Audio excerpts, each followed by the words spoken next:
Hello and welcome to the Side One YouTube channel. My name is Ray, and in this video, SpotMicro Part 12, we're going to take a look at the inverse kinematics.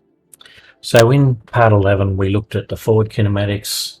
In this video, inverse kinematics, we calculate out what position to put the servos in order to put the foot in a particular location. So in the program that you can download from my GitHub, there is a link in the description below. You can see my standard header and a bit of a description on the inverse kinematic program that I wrote.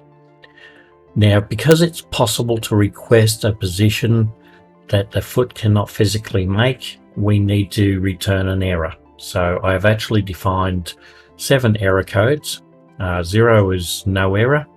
Anything greater than 0 is an error, and the error will tell us what part of the program the error occurred in.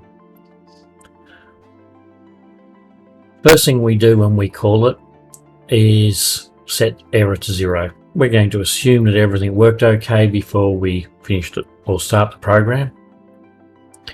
And then we need to work out LSF. Now, LSF is the length between the shoulder and the foot. So if you remember the naming convention from the last video, L being the length, S is the shoulder, F is the foot, so the length between the shoulder and the foot. And that's easy enough to calculate out with the values that we pass in. We know, or we've passed in the height between here and here, and we've passed in the X and Y, and we only really need to worry about the X at this stage. And with that, so this is the length between the shoulder, foot and the X-axis, and we can simply use the law of Pythagoras theorem. We can just change the formula around to bring out one of the short sides. Once we've worked out LSF, and this is the formula we're using right here. Once we've worked out LSF, we can move on to LTFC, sorry. Now, LTFC is the length between this point and this point.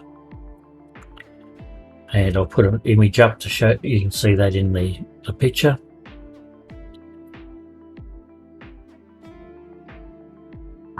And when we get on the right screen, we use this formula to calculate out. And again, we're just using Pythagoras theorem.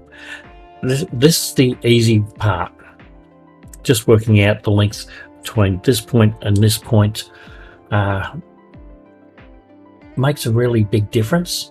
So if you know this angle here, let me just rotate this robot round. So if you know the length between this point and this point, this is a right angle triangle when looking at it from the front, and we can calculate out the distance between this point and this point in the z-axis. This is not the overall length from that point to that point, but just in the z-plane. Once we have that, we can calculate out the angle in here.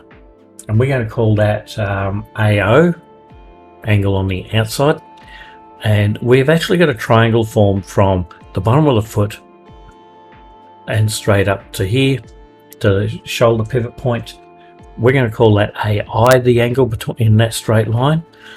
And we can calculate that out as well.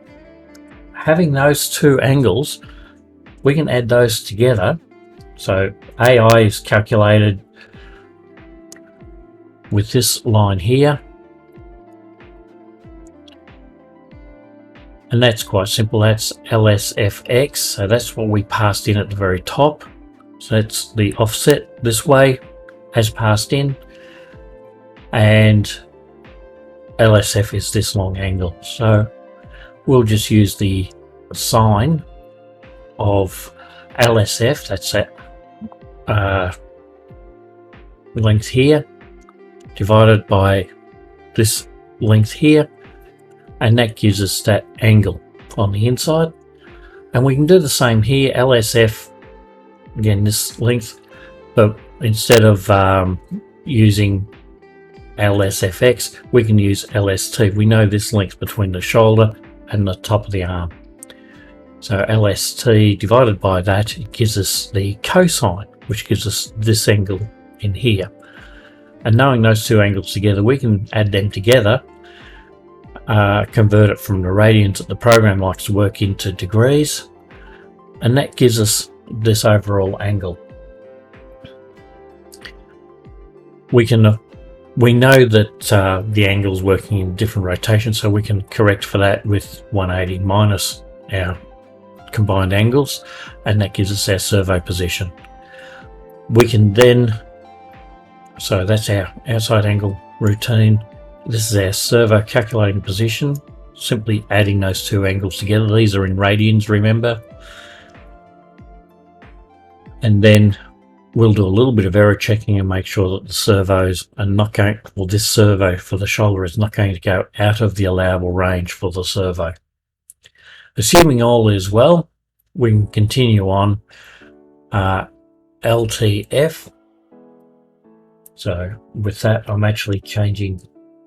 I'll show you a graphic here showing the angles. So I'll rotate this robot around again. So LTF is actually the length between this point and on the shoulder and this point at the foot. So length top to foot, as opposed to LTFZ, which is actually just in the Z axis. And I'll show that on that same diagram.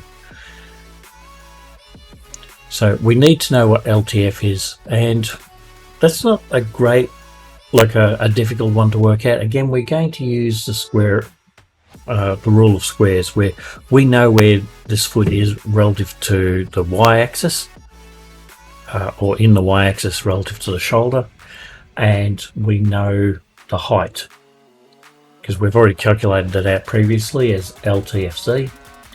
So using that, we can actually use the Pythagoras theorem again and calculate out the length between here and here, which is what line 64 is all about. We're going to do a quick little check here. So this is a bit of a sanity check. We know the length between the top and the wrist, and we know the length between the wrist and the foot. So those two combined, so LTW and LWF, should be greater than the length between here and here. It is not physically possible to have LTF longer than this length plus this length. So we can actually check that to make sure that everything's going to be okay. If it is, all's good. If not, let's move on. So moving on, assuming that that length is okay, we can calculate out the servo wrist. I split this up into two lines because I was having some trouble debugging at the time, and I might recombine these lines to a single line. So this is servo wrist in radians, which I then convert back to degrees for our servo on the next line. So ACOS in Python is the equivalent of, say, COS with the -1 in some calculators. This is the reverse, so where you would normally get pass in an angle and get a number. In this case, we're passing in a number to get an angle. And our number is going to be this formula, which is LTW plus LTW squared plus LWF squared minus LTF squared, and all that's over 2 times LTW times LWF. Now, it sounds like a very complex formula. It's not that bad. It's actually the law of cosines. And I'll actually just put a little snippet up in here somewhere that shows the law of cosines. we're using that to calculate out this angle, and that gives us our wrist joint. After that, I've actually then done the conversion to degrees, and then let's do a little bit something smart. Let's check and make sure that our servo is in the right, or is in range. There is a limited range that the servo can run, so 180 is, I can't move this joint because it's powered up. 180 is straight, and I think 40 is between 30 and 40 degrees is our minimum when it's up this way. We can't exceed that range. If we try to, it'll throw an error. I very much doubt we'll ever exceed our maximum rotation, but it is possible to get a bit too short. If you're having difficulty with your configuration of the servos, you may choose to actually reduce the range of your servos, in which case you may run into the max issue there.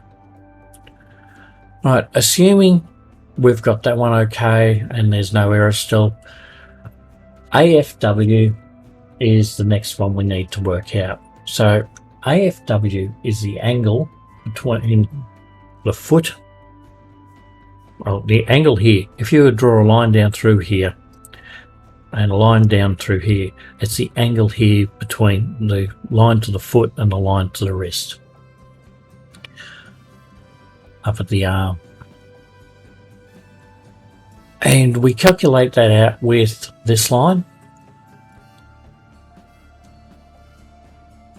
And this one's not a very difficult one. Again, we're using Pythagoras theorem again. A lot of trigonometry in this kinematics. The sine, and remember we're converting our angle from the wrist here, times LWF divided by LTF. And that will give us this angle in here. Once we know that, we can actually work out our position in Y,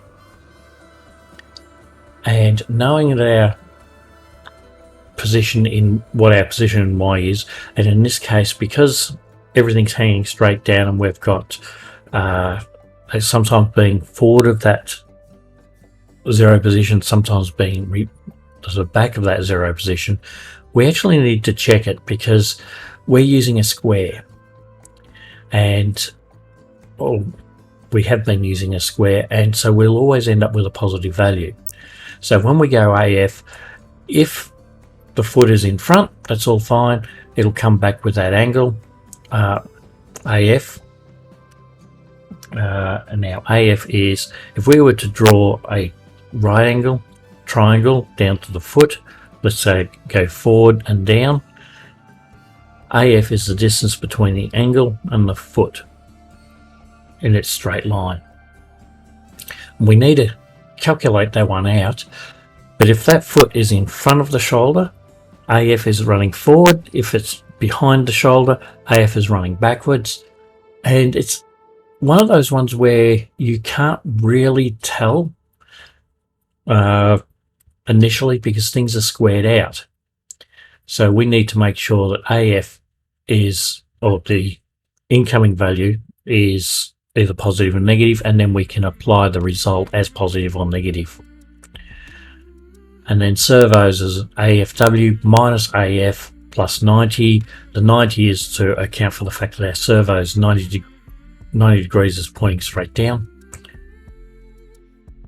And we get our servo A. Again, in this case, we're going to check and make sure the servo is in the allowable range. It should, in theory, always be in the allowable range for this servo, because this servo should, in theory, be able to go 90 or 0 to 180 degrees. Once we're finished running the maths, we can return our result, including our error value, and we return this as a dictionary. Right, so moving on down into the program, we needed a way to be able to move the foot, and you may have seen a short video I released just demonstrating that I had the kinematics working, and this is the routine I used to do it.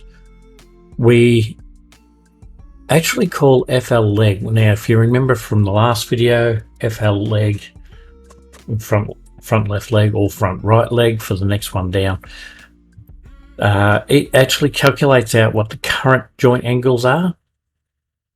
Sorry, what the current position is relative to the current joint angles.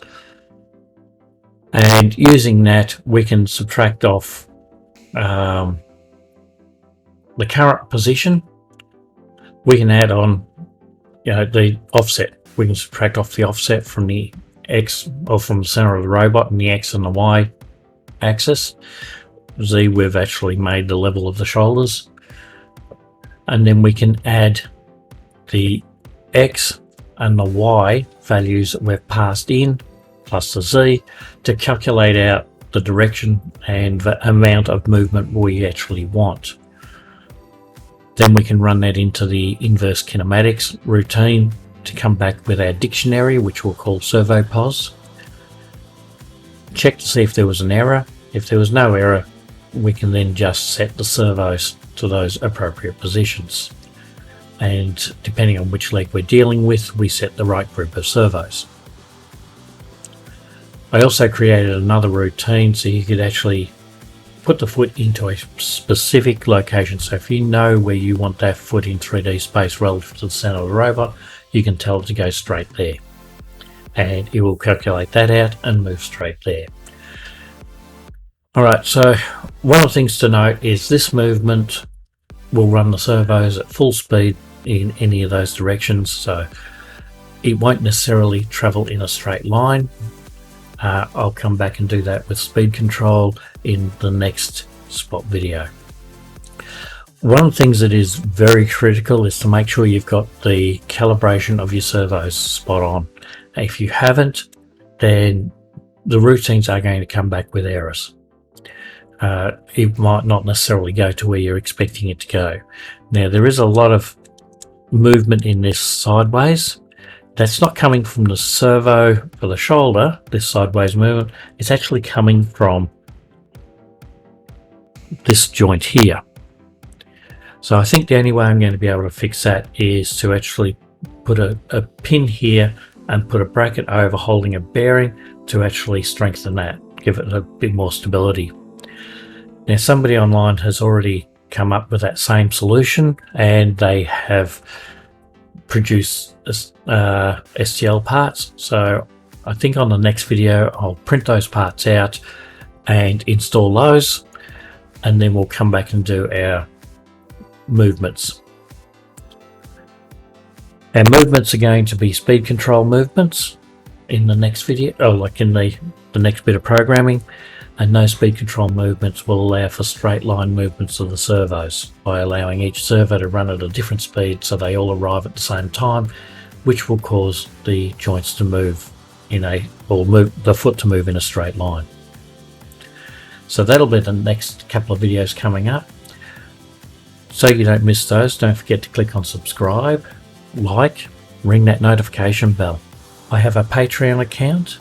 A big thanks to my Patreons, VIPs Go Lucky and Lorenz Berger, and my Builder Patreons, Elmerolls45 and Ratchet.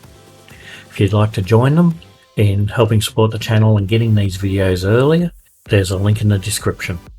If you'd like to ask questions, get answers, by all means ask questions in Discord. There's a link in the description to the Discord server. They are a good bunch of people who have joined the Discord so far, and I'm quite happy to try and answer questions where I can. Sometimes someone else might know the answer as well, so it doesn't hurt to just ask in Discord. And we'll see you in the next video.